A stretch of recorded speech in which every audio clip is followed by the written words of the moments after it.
ଦୁଇ ମାସରେ ସରିବ ଆବାସ ସର୍ଭେ। ଏବେ ଗ୍ରାମାଞ୍ଚଳରେ ସର୍ଭେ ଆରମ୍ଭ ହୋଇଛି। ଗ୍ରାମସଭା ମାଧ୍ୟମରେ ପ୍ରତି ଗାଁରେ ସଚେତନତା କରାଯାଉଛି। ଲୋକଙ୍କୁ ସର୍ଭେରେ ସାମିଲ କରାଯାଉଛି। ଆବାସ ପାଇବାରୁ କାହାକୁ ବାଦ୍ ଦିଆଯିବ ନାହିଁ। ବ୍ୟବସ୍ଥା ଲୋକଙ୍କ ପାଖରେ ପହଞ୍ଚାଇବାର ଆବଶ୍ୟକତା ଅଛି ବୋଲି କହିଛନ୍ତି ପଞ୍ଚାୟତ ରାଜ ମନ୍ତ୍ରୀ ରବି ନାରାୟଣ ନାୟକ। ବିଭାଗୀୟ ଟ୍ରେନରମାନେ ଗାଁ ଗାଁରେ ଲୋକମାନଙ୍କୁ ଡାକି ସଚେତନ କରୁଛନ୍ତି। ଯିଏ ବଞ୍ଚିତ ହୋଇଛନ୍ତି, ଗରିବ ଅଛନ୍ତି, ସେମାନଙ୍କୁ ସାମିଲ କରାଯାଉଛି। ପୂର୍ବ ସରକାରରେ ଆକ୍ରୋଶମୂଳକ ଭାବରେ ରାଜନୈତିକ ଅଭିସନ୍ଧି ରଖି ଗରିବମାନଙ୍କୁ ଆବାସ ତାଲିକାରୁ କାଟି ଦିଆଯାଉଥିଲା। ସର୍ଭେକୁ ବିଭାଗ ଅଧିକ ଗୁରୁତ୍ୱ ଦେଉଛି। ମନ୍ତ୍ରୀମାନେ ଜିଲ୍ଲା ଗସ୍ତ ସମୟରେ ଆବାସ ସର୍ଭେରେ ସମୀକ୍ଷା କରୁଛନ୍ତି।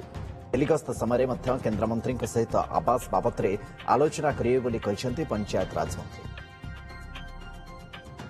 ଆମର ଲକ୍ଷ୍ୟ ଅଛି ଆମେ ଗରିବ ଲୋକଙ୍କୁ ଘର ଦେବୁ। ସେହି ଦୃଷ୍ଟିରୁ ଆମେ ପ୍ରକ୍ରିୟା ଆରମ୍ଭ କରିଛୁ ଏବଂ ଶେଷ ବି କରିବୁ। ଏ ପ୍ରକାର ସଂକଳ୍ପରେ ଆମେ ଧ୍ୟେୟନିଷ୍ଠ ଅଛୁ। ଆମେ 2 ମାସ ଦେଇଛୁ। 2 ମାସ ସମୟରେ ଆମର କାମ ଆରମ୍ଭ ହୋଇଯାଇଛି। ଏ ବିଷୟକୁ ଆମେ ବିଭିନ୍ନ ମନ୍ତ୍ରିମଣ୍ଡଳର ସଦସ୍ୟମାନେ ବି ଏବେ ବିଭିନ୍ନ ଜିଲ୍ଲା ଗସ୍ତ କରୁଛନ୍ତି, ବିଭିନ୍ନ କାର୍ଯ୍ୟକ୍ରମ ଯାଉଛନ୍ତି ଏବଂ ସବୁ କାର୍ଯ୍ୟକ୍ରମରେ ଏ ବିଷୟକୁ ବି ସେମାନେ ରଖୁଛନ୍ତି।